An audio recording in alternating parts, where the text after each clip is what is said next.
kita bisa cek beberapa sistem teman-teman ya, yaitu sistem kardiovaskuler, kemudian sistem respirasi.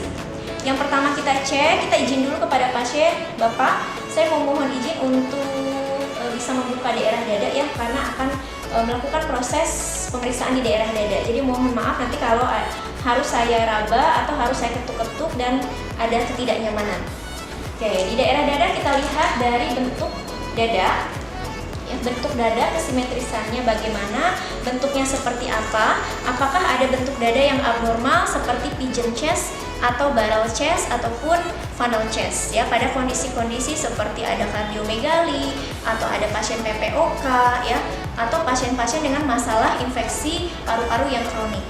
Oke, kemudian setelah kita lihat bentuk dada simetris atau tidaknya ya, antara anterior, posterior dan lateralnya ya, dengan teman-teman mungkin sudah pernah belajar ya, perbandingannya harus 2:1. Sebetulnya pasiennya kita bisa dudukkan, kita suruh begini ya tangannya, kemudian kita lihat bentuknya seperti apa dan kesimetrisannya antara anterior, posterior dan juga lateralisnya. Kemudian simetrisitas pergerakan dada ya. Pada pasien kita minta untuk bernafas ya dan menghembuskan nafas ya. Bapak boleh bernafas seperti biasa. Oke, tarik nafas. Oke, hembuskan. Kita lihat pergerakan dadanya simetris tidak atau ada yang tertinggal satu sisi. Kemudian kita lihat juga apakah pasien dominan menggunakan pernafasan perut atau pernapasan dada ya.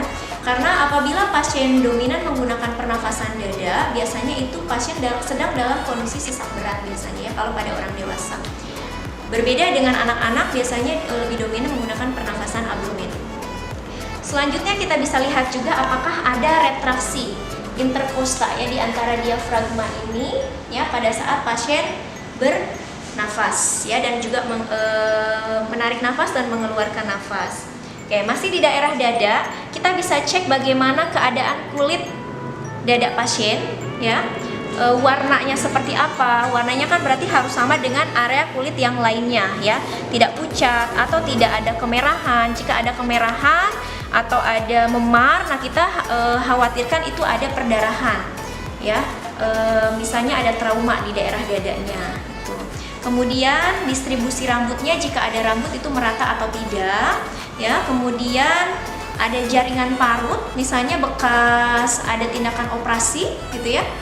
Kemudian ada bekas luka bakar ya, kita nanti bisa cross check, berarti kalau ada luka bakar apakah ada riwayat luka bakar sebelumnya pada pasien.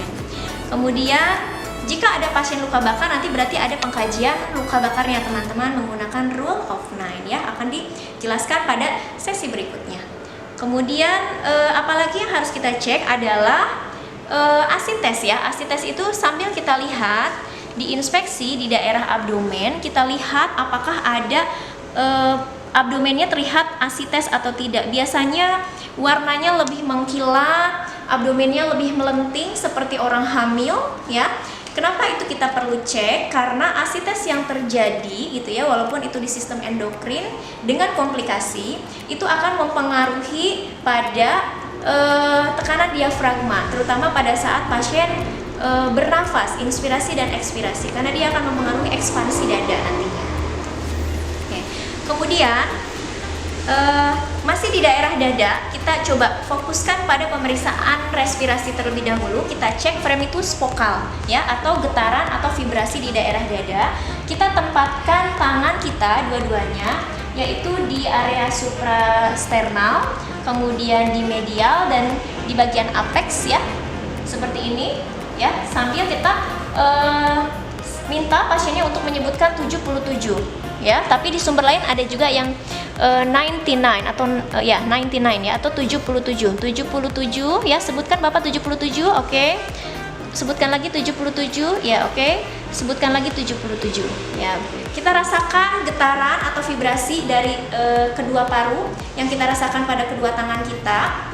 Bagaimana getarannya? Apakah sama ataukah misalnya ada yang lebih redup? Jika ada yang lebih redup, kita bisa curigai ada kondisi-kondisi, misalnya pasien ada massa atau ada penumpukan cairan di daerah paru-parunya. Kemudian setelah fremitus vokal, kita akan cek pengembangan dada. Nah, pada saat premitus vokal sebetulnya kita bisa sambil cek ya. Kita tempatkan di sini, pasiennya diminta untuk bernafas. Oke, Bapak tarik nafas. Oke, hembuskan. Kita ikutin gerakan pernafasan pasien pada saat inspirasi dan ekspirasi. Bernafas, oke, hembuskan. Ya, bernafas. Ya, oke, hembuskan. Tarik nafas lagi, Bapak.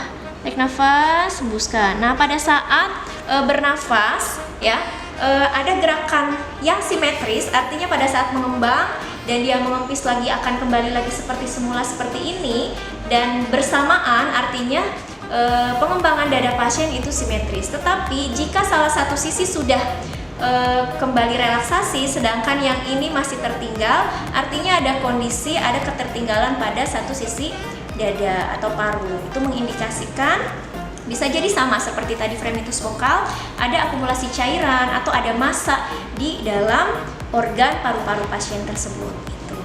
Oke, kemudian kita lakukan perkusi ya. Perkusi bisa kita lakukan langsung pada paru-paru dan jantung. Oke, kita lakukan perkusi paru pada 10 titik secara zigzag, dimulai dari interkosta 2 sebelah kanan. Ya. Oke, interkosta teman-teman ya, jadi antar kosta. Jadi jangan di bagian tulangnya karena itu akan membuat pasien tidak nyaman ya. Oke.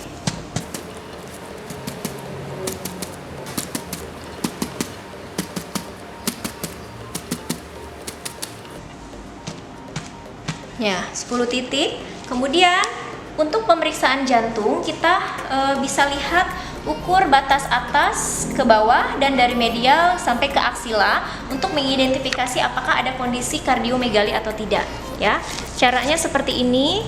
Kita dari interkosta sebelah kiri atau sinistra menentukan batas atas, perubahan suara dari resonan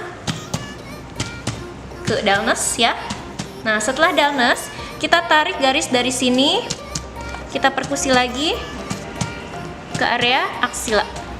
Nah, jika dari titik bawah tadi ya di area medial sampai ke daerah samping atau aksila tersebut di atas interkosta 6 pasiennya masih menunjukkan hasilnya suaranya dullness, artinya itu ada kondisi-kondisi pembesaran jantung atau kardio. Selanjutnya kita melakukan pemeriksaan masih di daerah dada ya, pemeriksaan paru-paru dan juga jantung ya pada sistem kardiovaskuler dan respirasi, yaitu auskultasi. Tahapan yang terakhir kita auskultasi paru dengan teknik yang sama dengan perkusi. Kita minta pasien untuk tarik nafas dan hembuskan. Oke, tarik nafas Pak, hembuskan. Oke, lagi Bapak, tarik nafas, hembuskan. Ya, lagi Pak, tarik nafas, hembuskan. Ya, tarik nafas, hembuskan. Ya, oke, lagi. Ya, tarik nafas, hembuskan. Tarik nafas, hembuskan. Tarik nafas, hembuskan. Oke, itu 10 titik. Kemudian untuk jantung ada beberapa titik yang bisa kita cek ya, yaitu daerah aortik ya di interkosta 2 daerah dextra ya. Kita dengarkan bunyinya S1 ataukah S2 loop dup reguler yang dominan, atau ada bunyi tambahan seperti S3 S4. Kemudian ini area pulmonik, ini area aortik ya, interkosta 2 dextra atau kanan, area pulmonik interkosta 2 sinistra ya, interkosta 2 sinistra, trikuspid area interkosta 3 ya. Kemudian mitral ya. Dan bawahnya lagi ini ada apex jantung ya, daerah apex jantung di interkosta 5, daerah sinistra atau sebelah kiri. Nah, biasanya yang akan dominan adalah di sini akan lebih terdengar bunyi dup ya, di aortik itu dup atau S2 reguler. Kemudian di area pulmonik itu akan lebih terdengar bunyi loop atau S1 reguler. Begitupun di apex jantung itu akan lebih terdengar suara S1 reguler. Umumnya bunyi jantung tambahan itu biasa kita dengar paling dominan di daerah apex ataupun mitral ya, menunjukkan ada bunyi murmur ataupun gallows. Oke. Kemudian